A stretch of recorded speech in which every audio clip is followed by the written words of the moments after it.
Well, it may be 50 years since man first walked on the moon, but Australia's love and curiosity for space is stronger than ever. The dish in rural New South Wales played a vital role back then and still does now.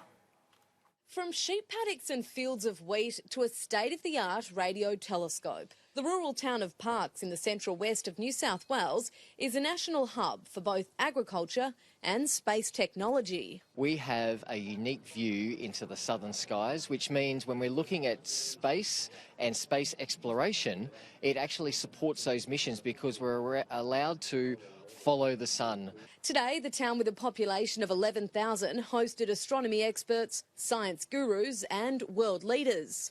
I love rural people. I like the rural countryside. I love Australia. For so many men and women, indeed particularly young people, they will remember today, just like the older people, the older generation remembered what it was like watching that broadcast, which was only made possible because of the dish here at Parkes. There was even a real-life astronaut. Dr. Andy Thomas is an Australian-born NASA astronaut who has been to space 4 times. He believes when it comes to making dreams come true, the sky isn't necessarily the limit.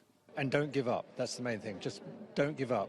Because along that journey, opportunities will be opened for you that you can't even begin to imagine. And doors will be open that you can't even see right now.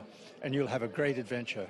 The dish played a crucial role in the Apollo 11 mission. It was one of 3 Australian tracking stations responsible for receiving and relaying images to the world, tracking the spacecraft and monitoring astronauts' health. The first 8 minutes of the iconic 2.5-hour broadcast came from Honeysuckle Tracking Station in Canberra, but the remainder came from here. We're celebrating today the first moonwalk, but we're also celebrating, as you know, the cooperation between the trackers here in Parkes and Honeysuckle and the control room in Houston.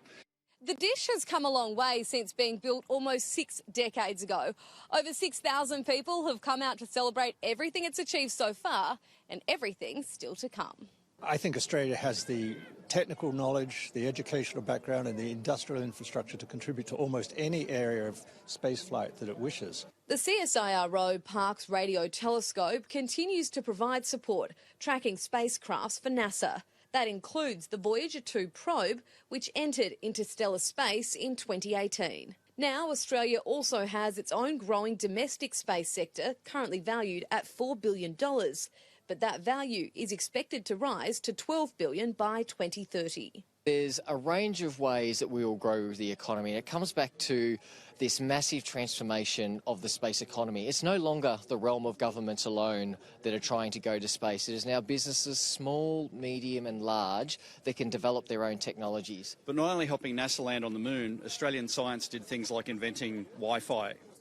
There's nothing we can't do as a nation if we put our minds to it, but our children need to study science and technology in order to make science real. Charlotte Mortlock, Sky News Parkes.